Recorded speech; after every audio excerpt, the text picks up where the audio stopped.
Centuries ago, the widespread form of education was the Gurukul system. A group of students would live with their teachers almost like adopted sons. And over the course of the time they lived there, they would learn about various subjects as well as skills. All of this through an oral form of teaching. But then in the 17th century, the education system was revolutionized. We didn't just change what we learned, we also changed how we learned it. Now, everything is based on memorization, giving tests, regular school hours, and different subjects. Take a second and think. If we hadn't shifted from the Gurukul system, would we still be where we are? Would we be living in this modern world where we have achieved a vast plethora of knowledge? Knowledge that was deemed unthinkable all those years ago? I don't think so. Part of the reason that we are where we are is that is the fact that we have constantly been pushing ourselves to discover new things and to improve upon what has already been done.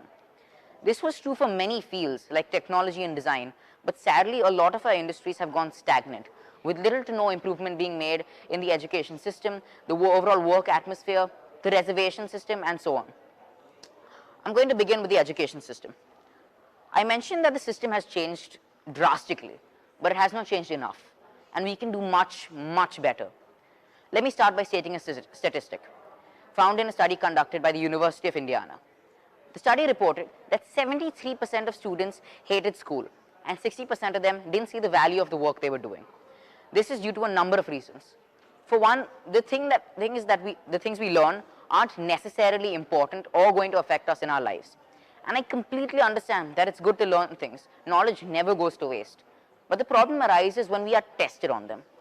Since the first grade, we are made to memorize increasingly larger blocks of text and then give an exam to see how well we have memorized them.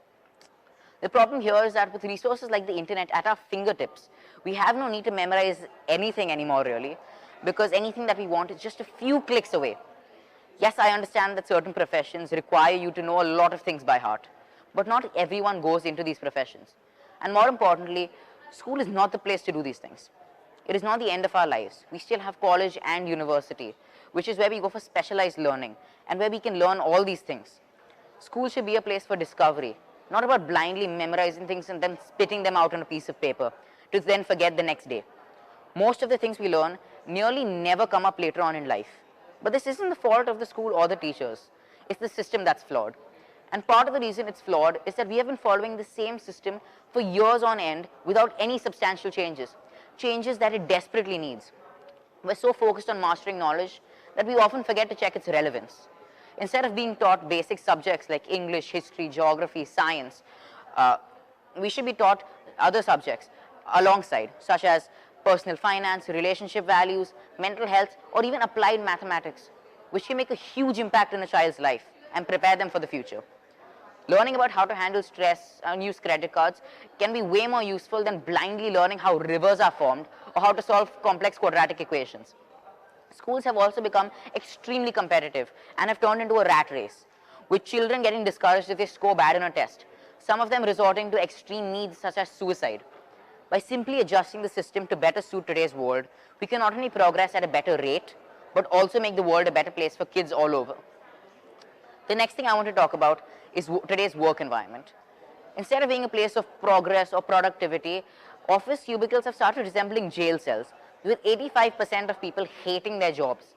This is due to a number of reasons, like the fact that people just don't like being trapped every day from 9 to 5, being forced to work all day with little to no time for themselves to have free time, be creative, or just enjoy their life in general.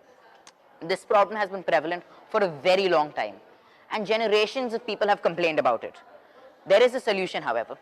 A few companies have begun implementing result-only work environments, or ROE. The general idea is that everyone gets unlimited paid time off as long as the work gets done. This means that instead of being paid for the amount of time it takes you to complete a certain amount of work, you're paid for the quality of your work. Work isn't meant to be a place where you go, it's a thing you do. And with ROE, you can do your work whenever and wherever as long as it gets done. This creates a more positive work environment, as people just don't like being micromanaged and they can feel like they're still contributing and being productive without their superiors breathing down their necks all the time. Making changes in these industries and furthering our progression is of utmost importance, because if we don't, then we may just stop progressing altogether. Change is important and it's necessary for growth. Without it, we would not be where we are. Without change, we would not have advanced so far in the medical field. Without it, we would not have built the internet. And you all certainly would not be here listening to me speak today. We need to revolutionize these industries and improve the way things are. Because there is only one direction we can move, and that direction is forward. Change is inevitable, and the world keeps on moving ahead. I guess the question you need to ask yourself is, do you really want to be left behind?